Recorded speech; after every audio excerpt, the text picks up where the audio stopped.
Hello everyone, চলে এলাম আজকে মাটন রেসিপি নিয়ে। তো চলো দেখা যাক। আর সামনেই রয়েছে দীপাবলি, ভাইফোঁটা। তো আজকে শেয়ার করবো তোমাদের সঙ্গে ভাইফোঁটাতে স্পেশাল গোটা রসুন দিয়ে মাটন রেসিপি। তো welcome back to my channel লিফিল সিম্পল ব্লগ। সবাই কেমন আছো? নিশ্চয়ই ভালো আছো, আর আমিও কিন্তু ভালো আছি। আজকে কোনো ডেলি ব্লগ নয়, আজকে হচ্ছে মাটন রেসিপি নিয়ে হাজির হলাম। তো চলো দেখা যাক, ফার্স্ট টু লাস্ট তোমাদের সঙ্গে আজকে শেয়ার করব এই রেসিপি। এখানে 1 কিলো মতন মাটন নিয়ে নিয়েছি। তো চলো এটাকে প্রথমে ভালো করে ক্লিন করে নিই। তো তোমাদের সঙ্গে কিন্তু সবটাই শেয়ার করব। তো যে যেখান থেকে দেখছো, দূর দূরান্ত থেকে দেখছো, তো পুরো ভিডিও দেখার অনুরোধ রইল। পুরো রেসিপিটা দেখো, তাহলেই বুঝতে পারবে আমি কি করে রান্না করলাম। ভালো করে মাংসটা ধুয়ে নিচ্ছি, সব কিছু ভালো করে ধুয়ে নিচ্ছি।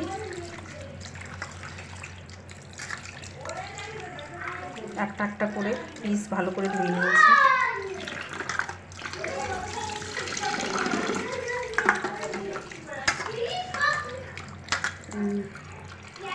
এই যে চলো ধুয়ে রেখে দিই। মাংসটা ভালো করে ধুয়ে নিয়েছি একদম পরিষ্কার করে। চলো এতক্ষণে এটা রেখে দিই, ততক্ষণে পেঁয়াজ রসুন আদাগুলো কেটে নিই।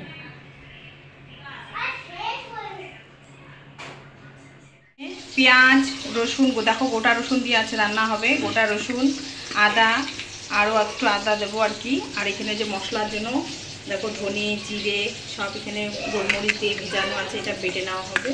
আর এদিকে তো মাংসটা ধুয়ে রাখা হয়েছে। এই যে আর তার মধ্যে লঙ্কা এগুলো কেটে নিচ্ছি আর কি একে একে। মাংসটাকে এখন আমি ম্যারিনেট করে রাখছি। আদা রসুন পেঁয়াজ কাঁচা লঙ্কা টমেটো সর্ষের তেল লবণ হলুদ গুঁড়ো জিরে গুঁড়ো ধনে গুঁড়ো সবটা দিয়ে অল্প অল্প মশলা দিয়ে এটা কিন্তু ম্যারিনেট করে রাখছি। আর যে মশলাটা আমি ধনে গুঁড়ো জিরে গোলমরিচ অল্প দিয়ে রেখেছি, সেটা কিন্তু আমি শিলে বেটে এই মশলাটা দেব। তাই অল্প অল্প করে কিন্তু গুঁড়ো দিচ্ছি, আর লঙ্কার গুঁড়ো একটু দিয়েছি। আর এটা ভালো করে হাতে মেখে এখন কিন্তু ম্যারিনেট করে রেখে দেবো মিনিমাম আধ ঘন্টার মতো। তো যা যেরকম সময় হাতে থাকবে সেভাবে তোমরা করে রাখবে। আর এইভাবে কিন্তু ম্যারিনেট করে রেখে রান্না করলে কিন্তু খেতে আরও বেশি দ্বিগুণ টেস্ট হয়। তো চলো পাশে থাকো, সাথে থাকো, আর দেখতে থাকো আমি কি করে রান্না করছি। অবশ্যই তোমাদেরকে এই স্পেশাল মাটন রান্নাটা ভালো লাগবে।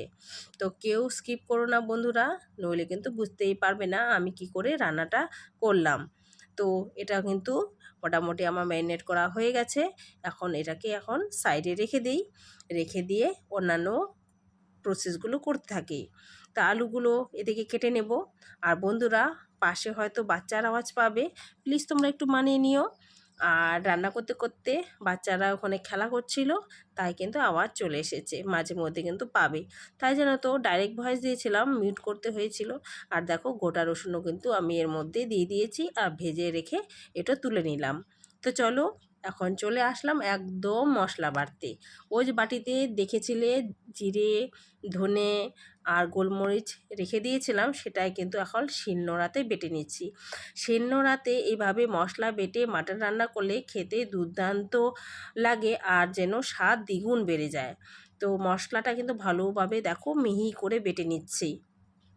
তোমরা একবার হলেও এইভাবে ট্রাই করবে, দেখবে খেতে দুর্দান্ত লাগবে। তো চলো এটা হচ্ছে মশলাটা বেটে নিয়ে সাইডে রেখে দিই। এই যে আমার কিন্তু মশলা বাটা কমপ্লিট, এটা কিন্তু আমি সাইডে রেখে দিলাম। এখন কিন্তু কড়াইটা বসিয়ে দিই উনুনে। আর এই কড়াই গরম হয়ে গেছে, এর মধ্যে চলে গেল সর্ষের তেল। তো কি কি ফোড়নে দিচ্ছি চলো দেখা যাক। তেল গরম হয়ে গেছে, শুকনো লঙ্কা ফোড়ন চলে গেল এলাচ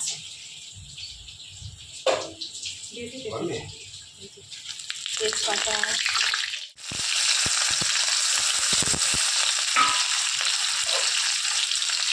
একটু ভেজে নিলাম। এর মধ্যে বেটে রাখা মশলাটা দিয়ে দেব।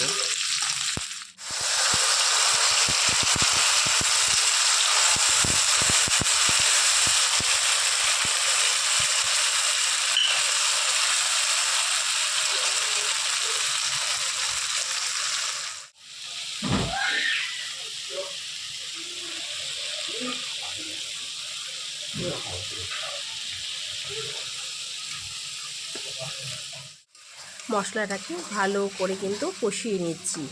ভালো করে কষিয়ে নিয়ে ম্যারিনেট করা মাংসটা এর মধ্যে কিন্তু দিয়ে দেব। মেখে রাখা হয়েছিল সেটা এর মধ্যে এখন চলে আসছে।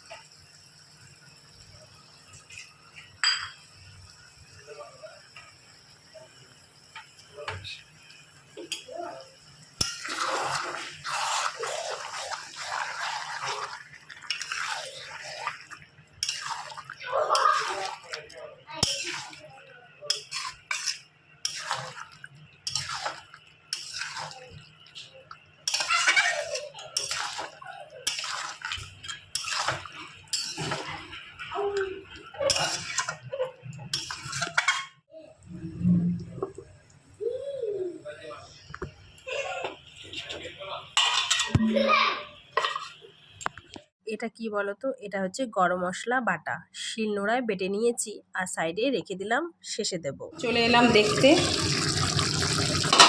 এই যে জল ছেড়ে দিয়েছে, একটু নেড়ে চেড়ে দেই। ঢেকে ঢেকে রান্না হবে। একবার এইভাবে রান্না করে খেলে মুখে স্বাদ লেগে থাকবে, এ স্বাদ ভুলবার নয়।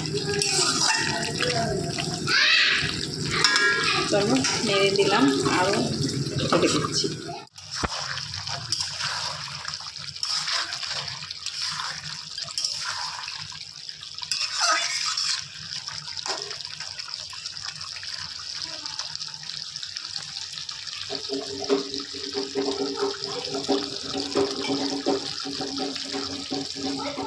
হাতে সময় নিয়ে আস্তে আস্তে কষিয়ে কিন্তু রান্না করছি কড়াইয়ের মধ্যে।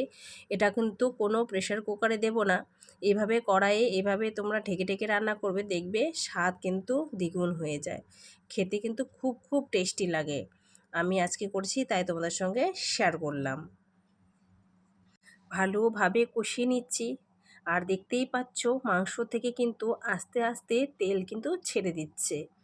আর ভালো মতো কষিয়ে নিয়ে কিন্তু তারপরে জল দেব। আর সমস্তটাই কিন্তু ঢেকে ঢেকে রান্না করেছি, এভাবে করলে কিন্তু ভালো সেদ্ধও হয়। আর আমি কিন্তু মাঝে মধ্যে কড়াইয়ে রান্না করে নিই, আর প্রেশার কুকারে দেখবে স্বাদটা অন্যরকম, আর কড়াইয়ের মধ্যে করলে কিন্তু দেখবে অন্যরকম। এটা যদি কাঠের জালে রান্না করা যেত আরও হয়তো স্বাদ বেশি লাগতো।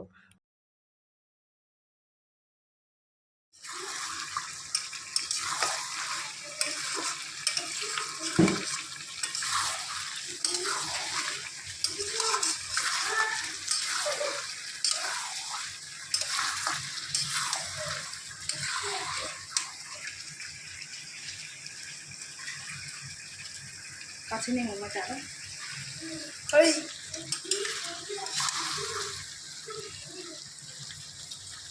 ফাইনালি মাংস কিন্তু কষানো হয়ে গেছে, দেখো তেল ছেড়ে দিয়েছে, কালারটা দেখো দুর্দান্ত এসেছে, দেখতে পাচ্ছি।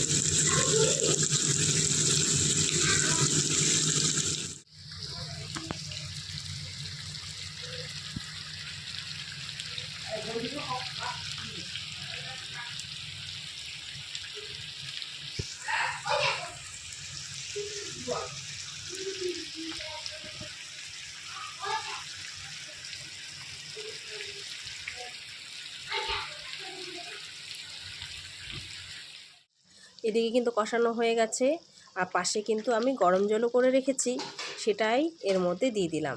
তো যে যেরকম ঝোল খেতে ভালোবাসো সেরকম তোমরা আন্দাজ মতো জল দিয়ে দেবে। তো আমি কিন্তু মিডিয়াম দিয়েছি, আমি বেশি ঝোলও করব না বেশি কষাও করব না, একদম মিডিয়াম রাখবো, তাই ওই পরিমাণ মতো আমি কিন্তু জল দিয়েছি। মোটামুটি এটাতেই কিন্তু আমার মাংস সেদ্ধ হয়ে যাবে। যেহেতু আমি অনেকটা সময় ধরে কষিয়ে কষিয়ে ঢেকে ঢেকে রান্না করেছি, তাই কিন্তু একদম প্রেশার কুকারের মতো কিন্তু ভালো সেদ্ধ হয়েছে। তো তোমরাও কিন্তু এভাবে দেখবে করবে, খেতে কিন্তু ভালো লাগে। তো আমি কিন্তু ফার্স্ট টু লাস্ট তোমাদের সঙ্গে কিন্তু শেয়ার করলাম। আর কেমন লাগলো অবশ্যই অবশ্যই কিন্তু কমেন্ট করবে, তোমাদের কমেন্ট কিন্তু আমাকে উৎসাহ জাগায় নতুন ভিডিও বানাতে। আর এর মধ্যে কিন্তু গরম মশলাটাও দিয়ে দিলাম, মোটামুটি রেডি। ফাইনালি মাটন কিন্তু রান্না হয়ে গেছে। তোমরা একবার এইভাবে রান্না করে দেখো বন্ধুরা, বারবার মন খেতে চাইবে, আঙ্গুল চেটে মুটে খাবে। এর স্বাদ কিন্তু ভুলবার নয়, দুর্দান্ত লাগে খেতে এরকম করে রান্না করলে। দেখতেই পাচ্ছ কতটা লোভনীয় হয়েছে, দারুণ হয়েছে। তো আজকের এই মাটন রান্না কেমন লেগেছে তোমাদের অবশ্যই কমেন্টে জানাবে। তো আজকের মতো এখানেই শেষ করছি। সবাই ভালো থেকো, সুস্থ থেকো, টাটা।